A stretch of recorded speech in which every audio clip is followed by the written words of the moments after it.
Cəmi 1 kilo yasəmən yağı 5000 dollardan baha düşür. Bu yağ bahalı ətirlərin tərkibində olur. Raja yasəmən yağı biznesi ilə məşğuldur. 1 kilo yasəmən yağı almaq üçün ona 1000 kilo yasəmən çiçəyi lazımdır.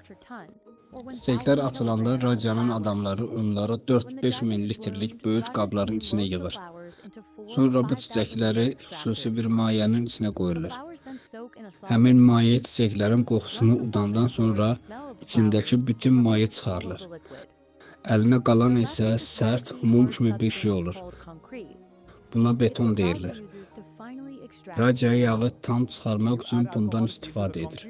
Betona spirt əlavə edirlər. Mum hissələri ayrılır, süzülür və axırda təmiz yasəmən yağı alınır. Bu yağ Hindistandan Parisə qədər gedir və bahalı ətirlərin içində istifadə olunur.